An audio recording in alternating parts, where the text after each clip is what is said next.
You have 3 days to leave the house. My sister Chloe Rivers smirked across the dinner table. Linda Brooks and Charles Brooks just watched in silence. I didn't flinch. I reached into my bag, pulled out the property records, and placed them beside my untouched plate. Actually, I said, voice calm, but cutting. You all have 24 hours. Their forks dropped. Chloe Rivers' smirk faded. It should have been a peaceful Sunday dinner. Rosemary chicken, mashed potatoes, and firelight dancing on the walls. But in my family, betrayal always arrived dressed in politeness. What they didn't know was that while they whispered behind closed doors, I had prepared. While they schemed, I had receipts. And while they plotted to push me out, I had quietly built the legal walls that would keep them out. That night wasn't just the end of a meal. It was the beginning of a reckoning. 3 years ago, this house was days away from foreclosure. Charles Brooks had lost most of his retirement in a bad investment scheme, and Mom's medical bills had stacked higher than the kitchen ceiling. Chloe Rivers. She was off in Oregon living her yoga influencer dream, posting photos from Bali while I was scraping together cash to pay the gas bill. I never told them how close we came to losing everything. I just acted. I refinanced the mortgage under my name, took out a business loan using my freelance design income as collateral. I worked 60-hour weeks from the cramped guest room, often falling asleep next to spreadsheets and overdue notices. They didn't ask how the bills got paid.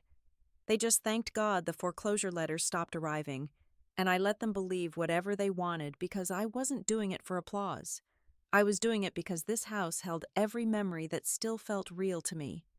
The floral wallpaper Mom picked out in 1998. The scorch mark on the deck from the fireworks. Charles Brooks let us light one reckless July 4th. Even the creaky third step, the one that always gave me away on late-night fridge raids. This place was home not just in bricks and beams, but in blood. I remember the day the deed was transferred into my name. Linda Brooks and Charles Brooks signed it over at the lawyer's office, their hands shaking.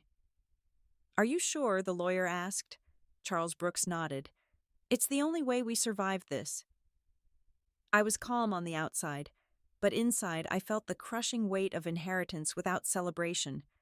Responsibility, not privilege. That same night, Chloe Rivers called the first time in months, not to check in, but to brag about her new Jeep and how her boyfriend had proposed with a sapphire ring. I didn't tell her about the house or the debt or the fact that I'd eaten instant ramen for 3 days straight. She wouldn't have cared.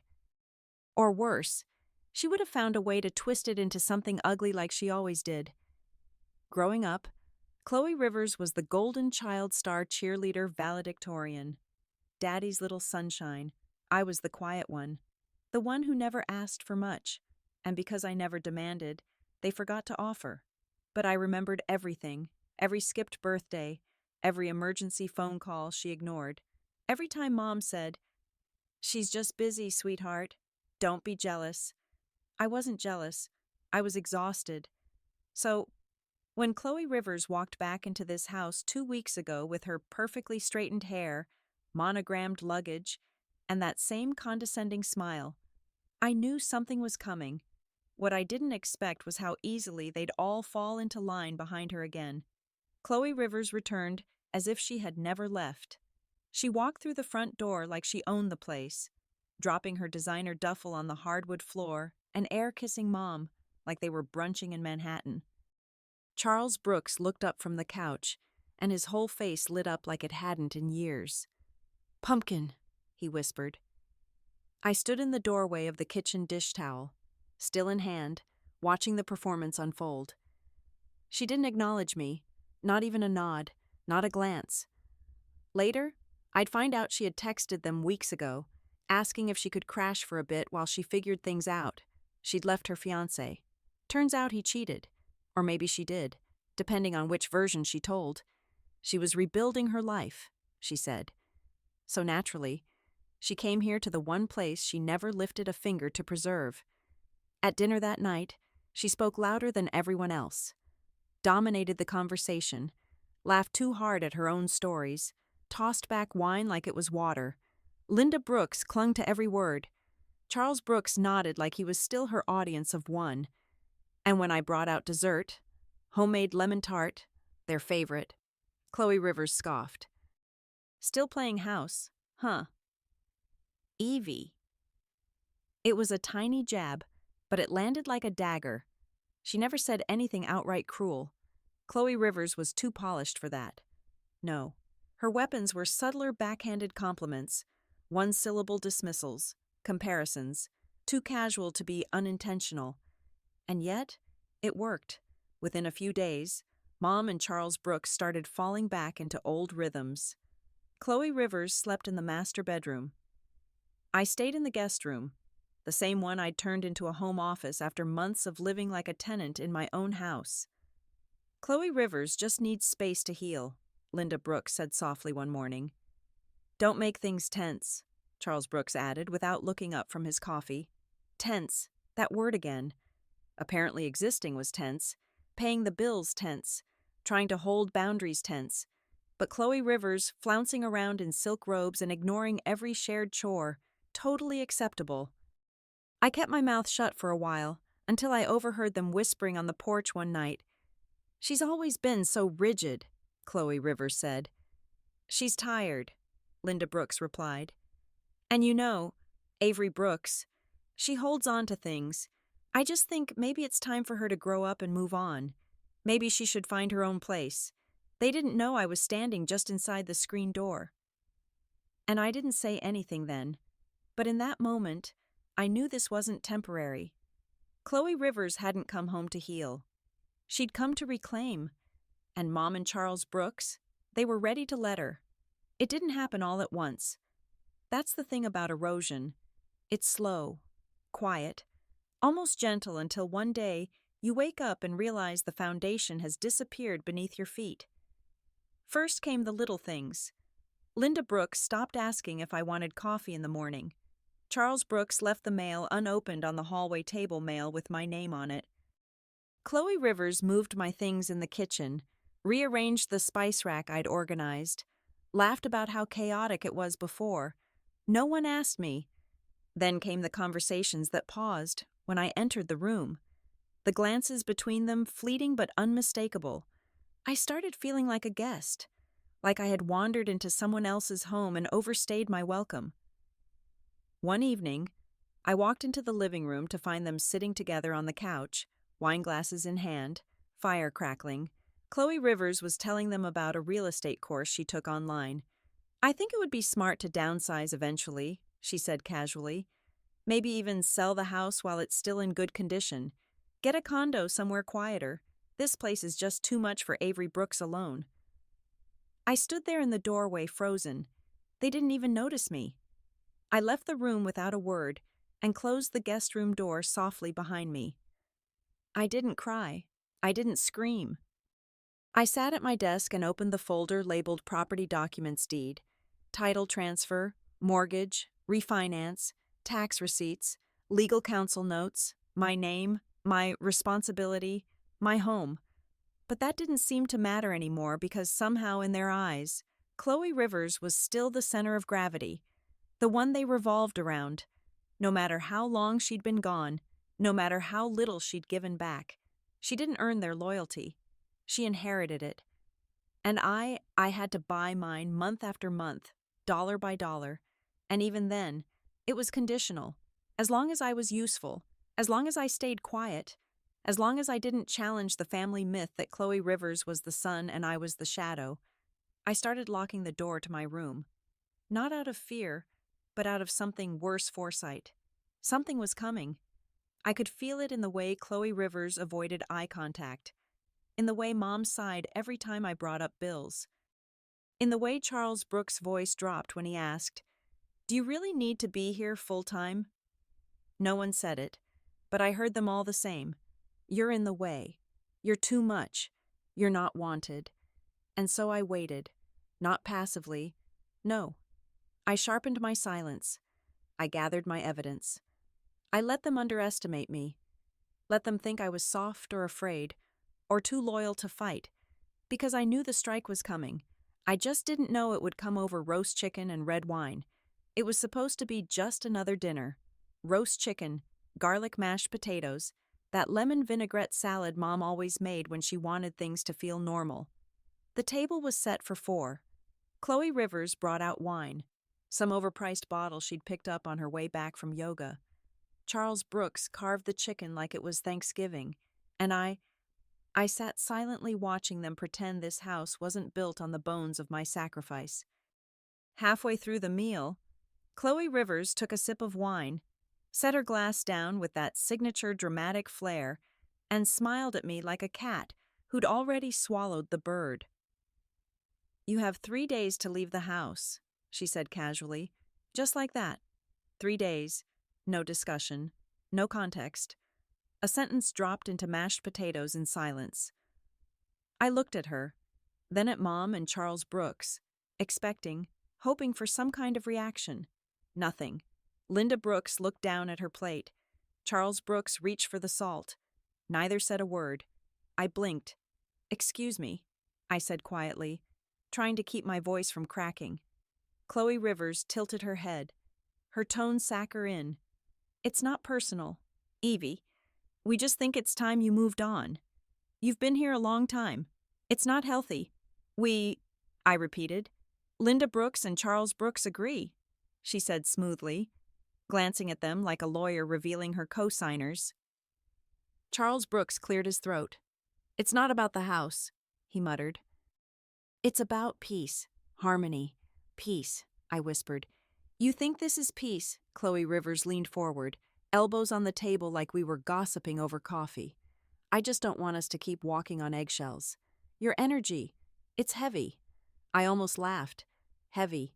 The girl who hadn't paid a single bill, who waltzed back in and acted like a queen in exile, was now talking about energy. I set my fork down slowly. My hands were shaking, but not from fear, from clarity. I reached into my bag and pulled out the thick folder, the one I hadn't touched in months, but always kept near. I opened it, flipped to the first page, and slid it across the table toward Chloe Rivers. The deed in my name, signed, notarized, filed 2 years ago. Then I looked them in the eyes, all 3 of them. "Actually," I said calmly, "you all have 24 hours. The silence that followed felt like thunder. For a moment, no one moved. Chloe Rivers stared at the deed like it was written in another language. Linda Brooks's eyes flicked to it, then to me, wide with something between disbelief and fear. Charles Brooks set his fork down slowly, as if trying to keep the table from shaking. "I don't understand," Chloe Rivers said, voice brittle. This isn't real. It's very real," I replied, my voice low, but steady.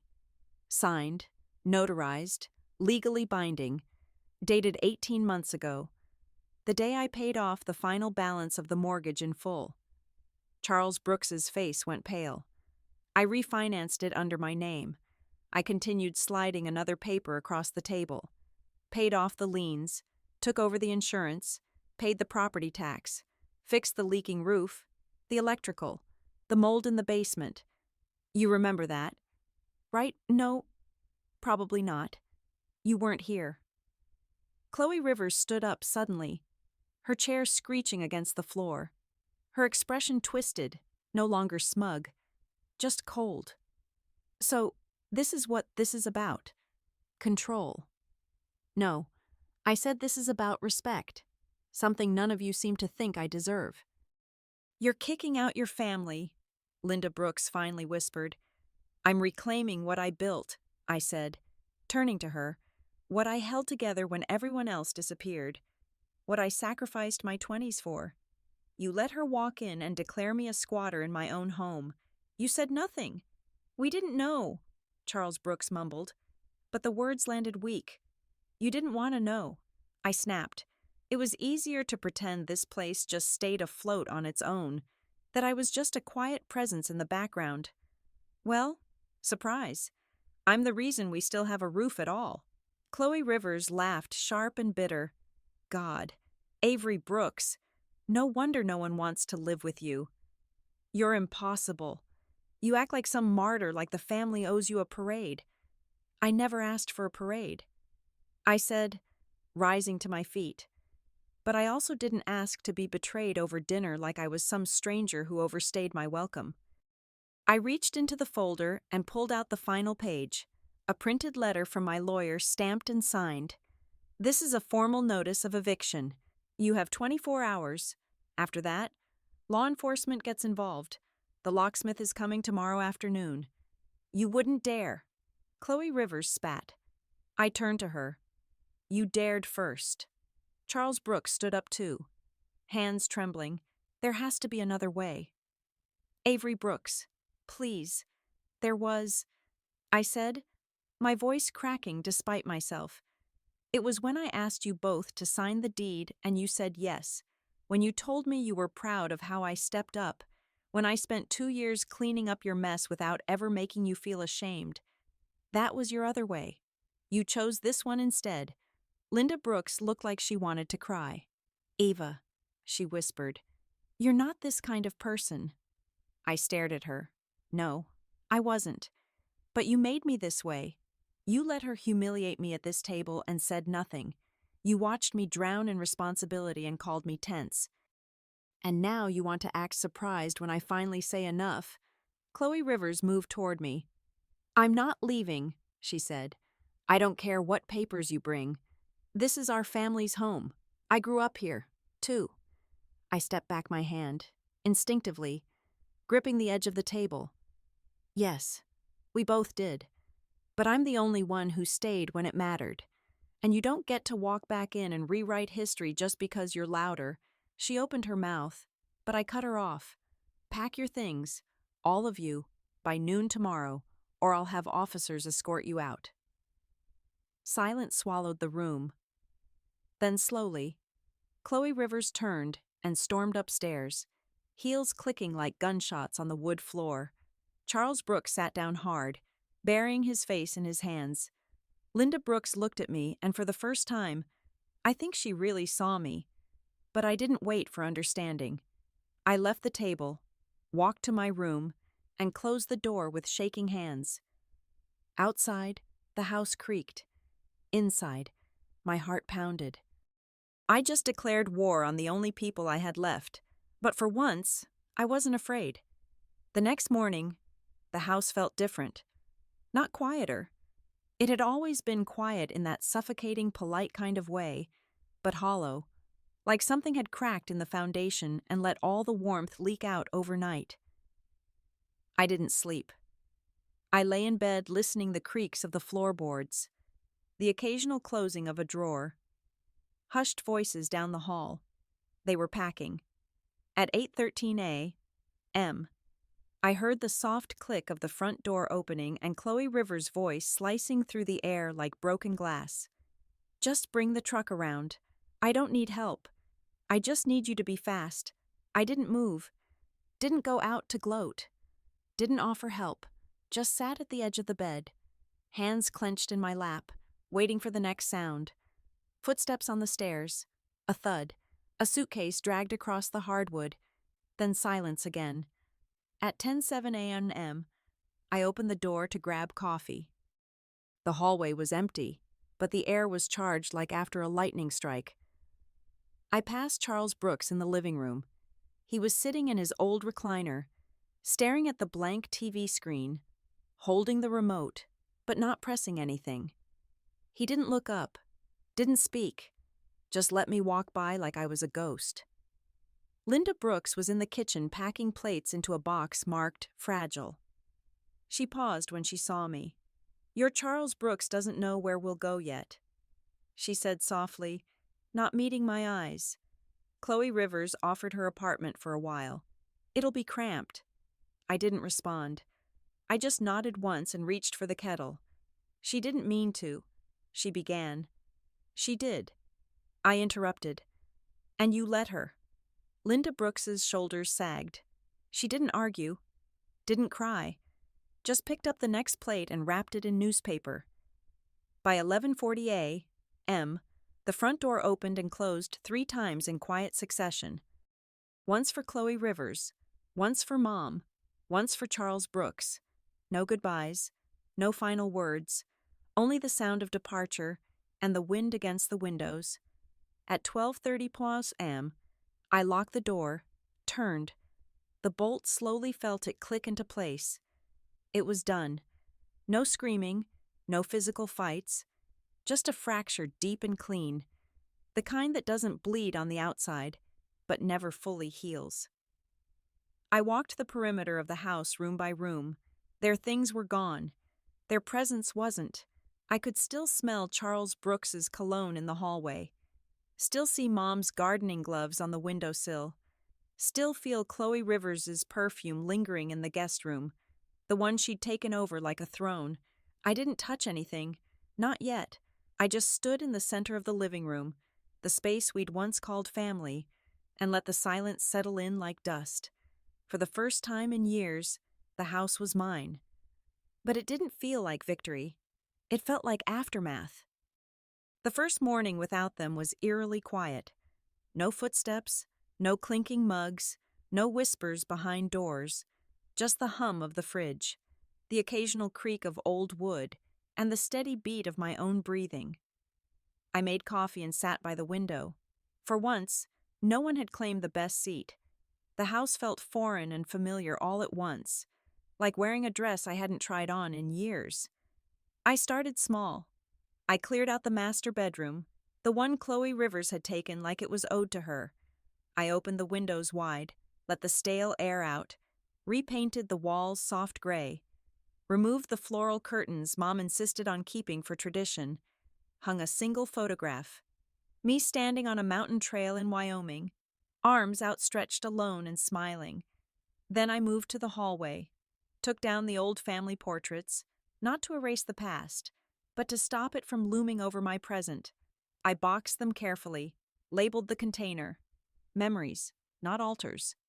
Next was the garden. I pulled out Mom's dying rose bushes, the ones she never tended, but insisted we keep because they were Charles Brooks's favorite.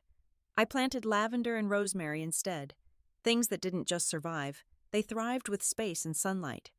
Every task became a ritual, not of grief, of reclamation. I fixed the creaky stair, the one Chloe Rivers always complained about, replaced the light bulb in the attic, converted the guest room, once my workspace, then her private suite, into a real office, complete with a standing desk and sunlight pouring in at golden hour. And slowly, the house began to breathe with me. It stopped feeling haunted, stopped echoing with what-ifs, and almost started feeling like a place built for now. Not for the ghosts of people who left. I worked, I slept, I cooked meals just for myself. I played music out loud. I danced barefoot in the hallway. I laughed real full-bodied laughter when I spilled coffee all over a rug and didn't have to apologize for it. For the first time, I wasn't waiting to be seen, wasn't adjusting myself to be easier, quieter, more convenient. I was alone, but I wasn't lonely because everything around me, the walls, the shelves, the chip tile I hadn't replaced yet, they weren't just mine in paperwork. They were mine in presence, in effort, in intention, and that was enough. It came on a Tuesday, a plain white envelope tucked between bills and coupons. No return address, but I recognized the handwriting instantly. Loopy, careful cursive, the same one Mom used when she labeled our school folders or wrote birthday cards with smiley faces in the corners. I stood by the mailbox for a long time just holding it. Part of me didn't want to open it, not out of fear, but out of disinterest, like revisiting a book I'd already closed. But I did. The letter was 2 pages. Neat, no crossings out, no apology. She said she forgave me. Forgave me as if I were the one who'd betrayed them. As if defending my home, my boundaries, my worth was something shameful that needed absolution. She wrote that she hoped one day I'd come to my senses that Chloe Rivers was trying her best and that they were managing in the Portland apartment even if it was tight and less than ideal. She ended with, "We still love you, Avery Brooks, even if we don't understand you anymore." I read it once, then folded it slowly, precisely, and dropped it into the bin beside the recycling. Not out of anger, not as a dramatic gesture, just because I didn't need it. I didn't need love wrapped in conditions, didn't need to be understood by people who never bothered trying. For so long I'd begged for crumbs, validation, kindness, acknowledgement. Now I was full. The silence that followed their absence wasn't lonely anymore. It was clarity. The house didn't echo like it used to. It held me not perfectly, not gently, but honestly. I poured tea, sat by the window, and watched the afternoon light spill across the new lavender plants. And I smiled because some stories don't need closure.